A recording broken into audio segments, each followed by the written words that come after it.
warahmatullahi wabarakatuh. Alhamdulillahirabbil alamin wa bihi nasta'inu ala umuri dunya waddin. Asyhadu an la ilaha illallah al-malikul haqqul mubin.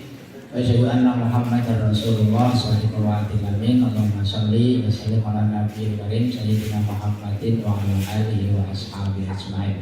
Subhanaka la ilma lana illa ma 'allamtana innaka antas samiul alim wa tub 'alaina innaka antat tawwabur rahim. Bismillahirrahmanirrahim. Wa yassir li amri wa hlul 'uqdatam min lisani yafqahu qawli.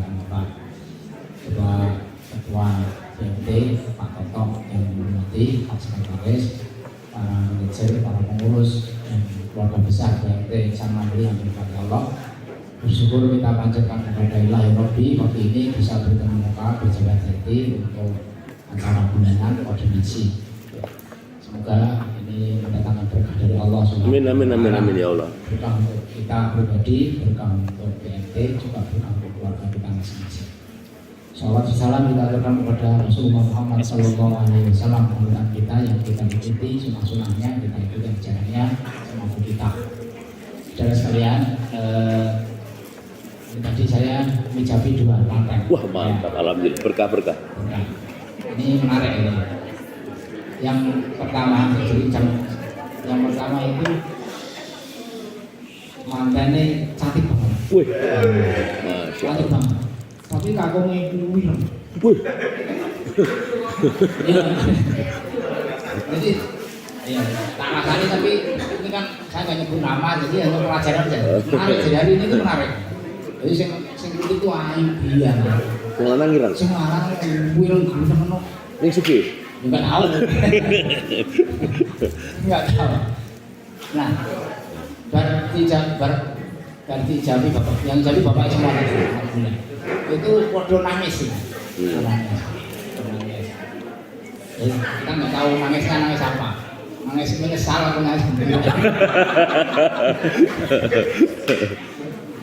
Terus yang kedua, tadi di gedung rumah. Yang pertama di gedung itu timur sama rumah sakit, timur rumah sakit itu. Yang kedua di gedung Kartini. Yang kedua itu sama, kebalikannya. Sing lanange guaneng banget. Guaneng bukan film lah. Insyaallah. Sing wedok 5,5.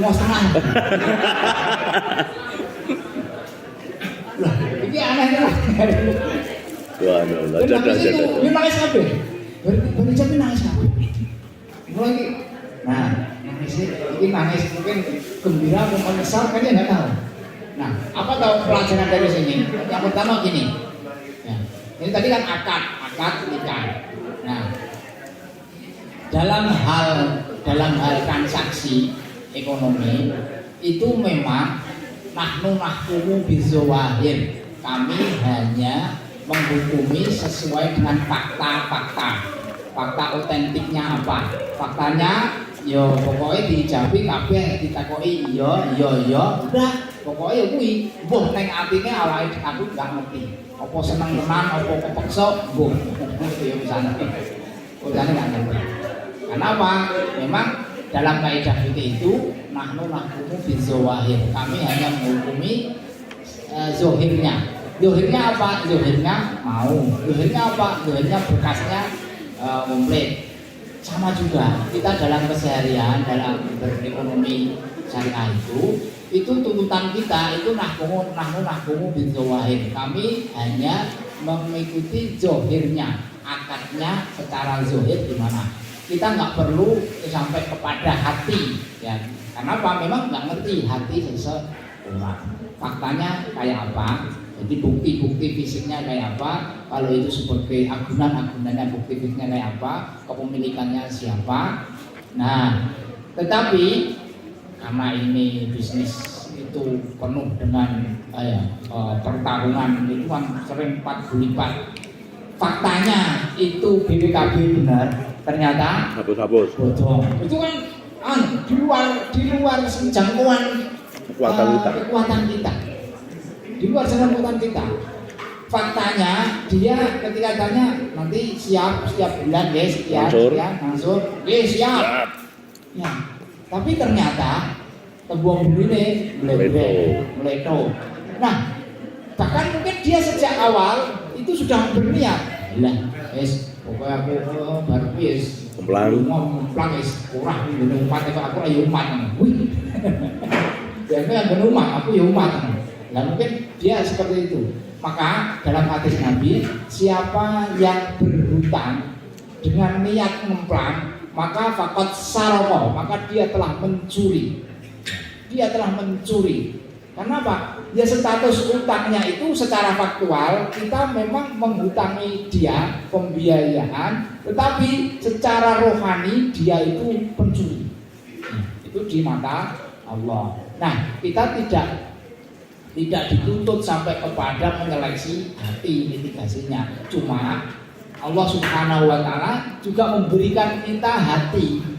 Hati kita itu bisa connect dengan firasat, dengan bagaimana kita mengetahui iki ketoke kok glagate ngene. Kita bisa baca itu. Iya. Bisa baca apakah dia itu orang baik atau orang buruk. Orang yang istilah Jawa itu waskito. Orang kalau istilah Al-Qur'an itu firasat al-mu'min, maka itu bisa kita baca. Lah bagaimana kita bisa mengolah rasa itu penting. Nah, mengolah rasa sehingga kita itu dikasih waskito oleh Allah Subhanahu wa taala tentang anggota kita yang akan pembiayaan. Itu penting bagi kita. Bagaimana caranya? Ya dekat kepada Allah. Karena gini ya, Bapak Ibu Saudara sekalian, ada seorang sahabat yang luar biasa yang dia punya firasat, itu Umar bin Khattab. Umar bin Khattab itu bahkan dalam sebuah hadis katakan bahwa Allah menyetujui pikiranku dalam beberapa hal. Ada beberapa ayat sing kuwi cocok persis dengan pikirannya Umar bin Khattab. Jadi Umar bin Khattab itu mikir sesuatu, terus punya ide disampaikan kepada Nabi. Nah saat itu juga turun ayat persis apa yang dikatakan oleh Umar. Satu saat Umar bin Khattab itu ketika haji melewati makom Ibrahim.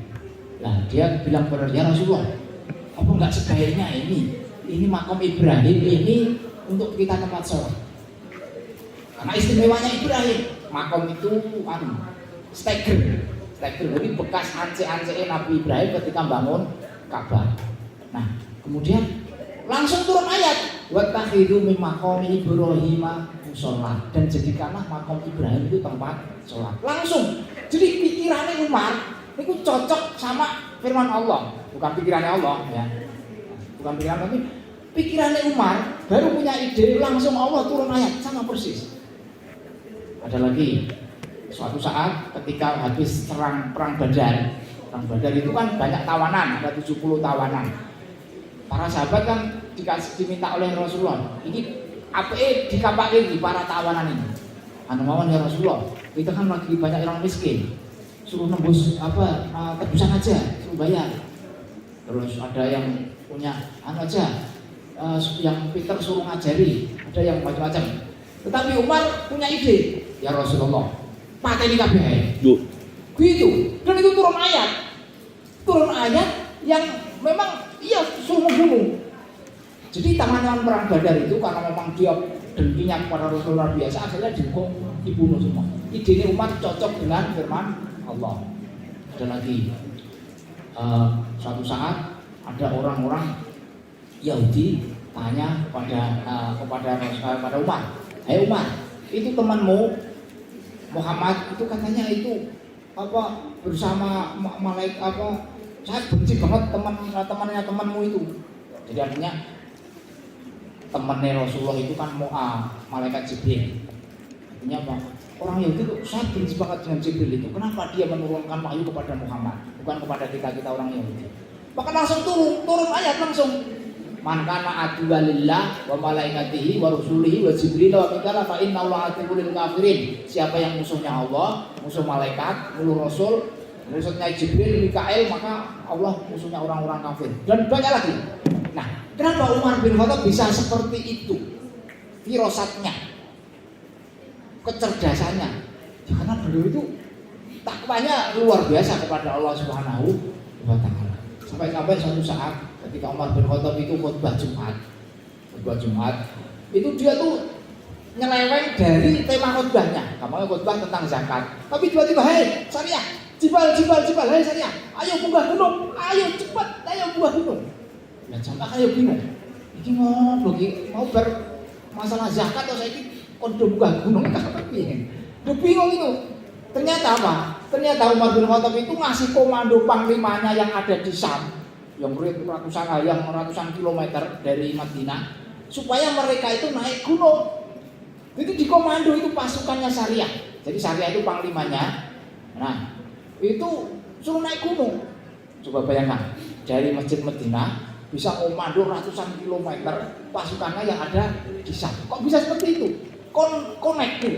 Bisa seperti itu. Karena apa? Ya karena dia punya firasat, punya kekuatan yang itu limuweh ya bahasa kita.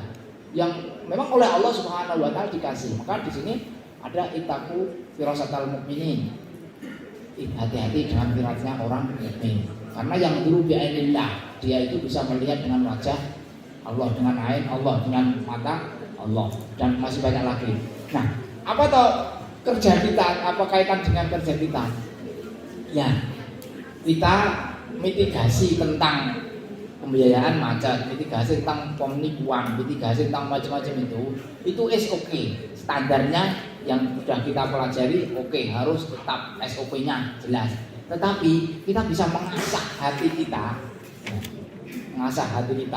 dengan mendekatkan diri kepada Allah, sehingga nanti kita connect kepada Allah dan akhirnya bisa mengetahui, oh ini ketok ini beres, wis hidup, betul sah. Kenapa seperti itu? Ya kita dibimbing oleh hati yang bersih gitu, hati yang bersih. Nah kalau itu, ya gimana itu? Ya itulah firasat.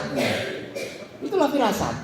Nah, jadi secara teknis SOP kita lakukan, tetapi secara rohani kita akan dibimbing oleh Allah untuk selamat seperti itu. Karena apa? Ya karena memang orang mukmin itu beda. Hatinya orang mukmin itu bukan hanya mata bersama ketemu dengan mata, kemudian omongan ketemu omongan, ngomong ketemu telinga, enggak. Tapi ada konektivitas antara hati kita dengan Allah, sehingga Allah akan ngasih kabar kepada kita yang namanya firasat tadi. Dan masih banyak lagi saudara sekalian, bagaimana contoh-contoh para sahabat Nabi yang memiliki firasat karena dibimbing oleh Allah Subhanahu wa taala. Maka saudara sekalian, ya kalau tadi Pak Toto memberi kita supaya motivasi kita bagaimana ikhlas kita. Nah dari ikhlas itu kemudian kedekatan hati kita kepada Allah, itu Allah akan membimbing kita, sehingga ya kerja kita ya itu dibimbing oleh Allah. Jadi secara kelembagaan kita berkhidmat, untuk menegakkan syariah, ya, syariah yang secara ekonomi.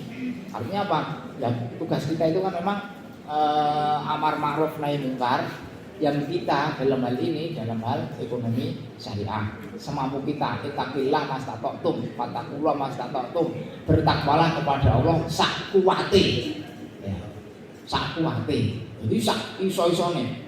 Karena apa? Ya sak kuwate itu ya sak maksimale apa yang bisa kita lakukan. Ya, termasuk saya juga belum iso kabeh belum iso. Seperti sering saya sampaikan, payroll saya pegawai negeri Depak itu masih di konvensional. Tapi terus kita usaha terus. Anak kepala baru dikasih ide. Jadi saya sering anak kepala baru, ayo Mak, jangan ngadep. Kamu tak yo ngadep.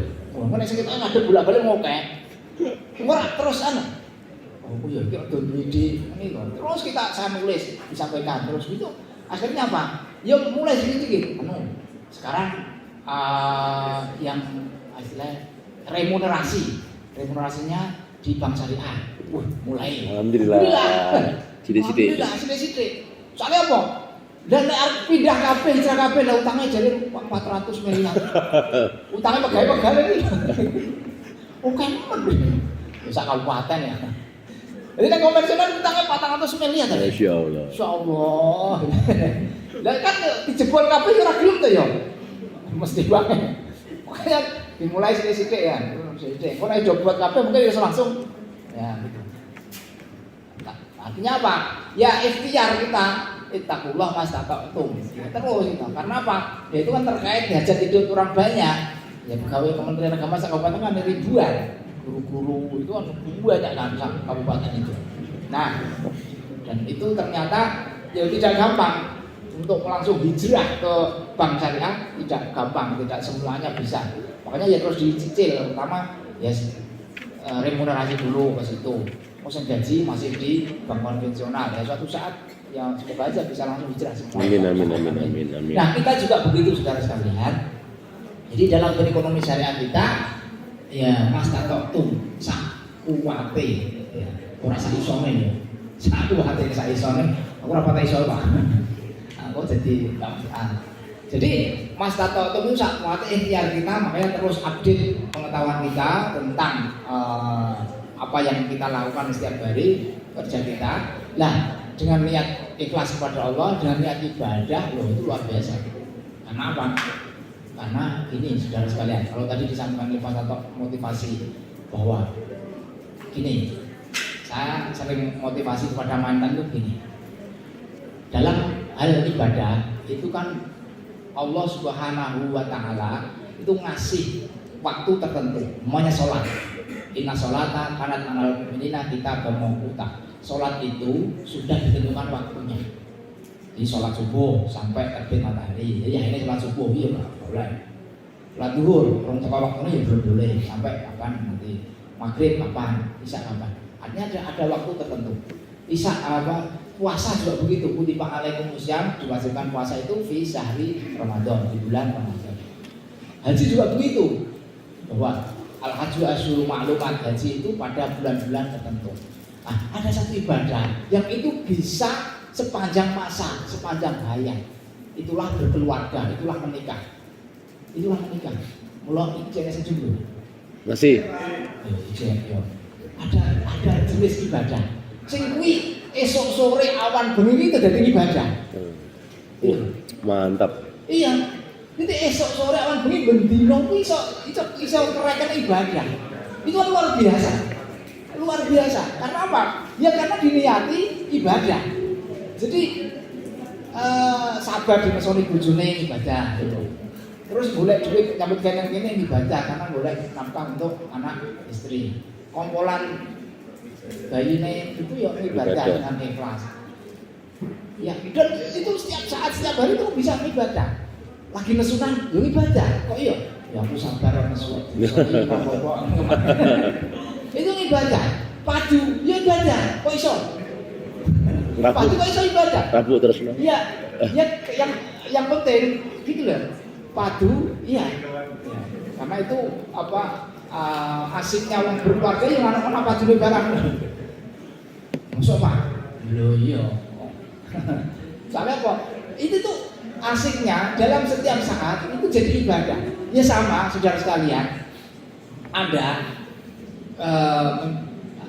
bekerja bersama BMT terus mencari nafkah itu bagian dari ibadah besar berkeluarga itu. Nah, Masya Allah, itu luar biasa kan? Artinya apa? Esok sore bengi angel kita dengan ketemu dengan anggota dia biar kita cari ngoyak target dan lain sebagainya, itu termasuk ibadah. Kok bisa begitu? Iya, kalau niat kita memang ibadah itu kan luar biasa. Maka ya disinilah betapa kita ini dikasih fasilitas oleh Allah Subhanahu wa taala ibadah besar yaitu berkeluarga, ibadah besar yaitu bermuamalah, ibadah besar dalam laku ekonomi. Nah, kalau ibadah subuh kan hanya sebentar, puasa ya hanya sebulan, haji ya hanya 6 hari dan lain sebagainya. Tapi yang namanya kehidupan itu setiap saat kita bisa berlangsung ibadah, dirayakan ibadah karena memang Allah Subhanahu wa taala memberikan fasilitas hidup ini untuk ibadah. Jadi gampang gini. Sampeyan itu urut-urutan. Kuwi sunnah, makro, mubah, haram, wajib. Kira-kira wajib. Iya. Wajib. Bagi sampeyan sing Dina-dina kuwi nggur dugem. Mula nongkrong ning pos ronda iki baca. Soalnya apa? Berarti nih bang, dugem. Iya, jadi bagi orang iman itu nongkrongan itu ibadah. Karena apa? Ya ini kan dalam rangka menghindari maksiat kan gitu. Nah, coba nek dugem nang kafe nang terus itu kan jadi maksiat. Itu lawan iman tuh enak banget itu. Allah Subhanahu wa taala ngasih fasilitas kita itu luar biasa. Ya. Jadi maka di sini ada doa, mungkin sampai sering melafalkan doa. Waj'alil hayata ziyadatan lana fi khair waj'alil mauta rohatan min kulli syarr.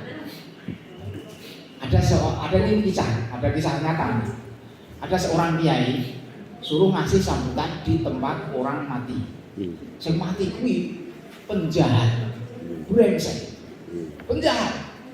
Nah, salah satu sambutan itu gini kalimatnya. Ya, ini adalah momen kebaikan luar biasa. Ini adalah orang baik. Waktu yang paling baik adalah kematiannya. Wis rampung. Mulai terus ada orang tanya, Pak Kiai, dan dia itu orang jahat, dia itu orang brengsek. Kok dengar matur ngendika dia itu baik iku lho. Lah iya. Baik. Lah coba nek dhek urip kan ngisui sampean. Kan doanya kan waj'alil mauta rohatan min kulli syai, dan jadikanlah kematian itu sebagai penutup pintu dari segala kejahatan. Jadi mati pun menjadi kebaikan, baik bagi dia. Karena kalau nek urip dhewe maksiat terus, nek urip gawe misruh terus. Mula mati itu baik bagi dia, baik bagi kita. Gitu. Ternyata begitu, ada doa begitu. Jadi dan waj'alil hayata ziyadatan min kulli khair, dan jadikanlah hidup itu untuk menambah kebaikan. Nah, artinya gini, orang beriman elok banget teman. Jadi sak pola-pola yang awake dhewe iki iso dadi ngibadah, iso dapat pahala. Jadi jane gak enak. Apa istilah mubah. Mubah itu kan dilakoni ora entuk ganjaran, ditinggalke ya ora entuk ganjaran. Padahal itu tergantung orangnya. Jadi kalau dia itu ahli maksiat, maka nongkrong itu adalah ibadah bagi dia. Karena apa? Ya timbangnya dugem dan lain-lain tadi. Maka suatu saat Ibnu Taimiyah itu beliau hidup di zaman keruntuhan Baghdad. Jadi Baghdad itu kerajaan zaman itu khilafah Abbasiyah itu kan hancur lebur, dihancurkan oleh Tartar, orang Mongol. Itu ganas tenang. Orang Mongol itu ganas tenang. Coba bayangkan. Jadi dia itu membuat piramid di sebuah kota Baghdad itu dari apa? Dari kepala manusia. Jadi pokoknya nek menungso bakat habis. Lanang wedok enom cilik gede kabeh dipaten. Ngeri kok. Sampai-sampai diceritakan dalam banyak kitab itu Sungai Efrat yang melewati Baghdad itu berubah merah karena darah penduduknya. Saking ganasnya itu. Nah, satu saat dia melewati orang-orang Tartar yang lagi mabuk. Itu. Nah, temannya Ibu Taimiyah itu ngeleki, itu mabuk nang kene. Sama Ibu Taimiyah, ojo mbok eleki. Karena apa? Justru kebaikan kita, kebaikan dia itu nek mabuk ngono kuwi. Aja boleh dia ora mabuk ngono kuwi, mateni wong ngerampok dina-dina. Iki ben mabuk ben nganti teler. Nanti dilosor. Itu kebaikan bagi dia, kebaikan bagi kita. Nah, artinya apa? Ya, itu bagi orang yang beriman kita, apa pola-pola kita itu menjadi ibadah. Oleh karenanya, ya nikmatnya hidup ini bagi orang yang beriman luar biasa. Nah, kembali ke awal tadi, saudara sekalian, bahwa kita dalam hal transaksi, dalam akad itu dipedomani dalam kaidah nahnu nahkumu bizawahir. Kami menghukumi sesuai dengan bukti formal. Yang bukti formal itu sudah dibuat SOP bagaimana pembiayaan itu. Tetapi kita juga bisa mengasah hati kita ya untuk memitigasi pembiayaan macet dengan cara bagaimana kedekatan kita kepada Allah, sehingga kita dibimbing oleh Allah. Ini orang ini pantas, layak enggak tak kasih pembiayaan sekian. Karena apa? Yang kita kan enggak tahu, tembem buri itu enggak ngerti. masa depan kita nggak ngerti. Tetapi dengan dibimbing oleh Allah Subhanahu Wa Taala, ya semoga itu selamat gitu, menguntungkan bagi kita, menguntungkan bagi dia, dan kita juga semuanya selamat. Kita sebagai karyawan ibadah, dia orang yang bekerja untuk orang istrinya, untuk anaknya juga ibadah. Itu kan asik bermuamalah seperti itu, sehingga win-win solution, saling menguntungkan. Nah, jadi itulah saudara sekalian, mungkin sekumit yang dapat saya sampaikan tentang ini, tentang kerja kita, menambah saja motivasi dari Pak Toto yang sudah disampaikan.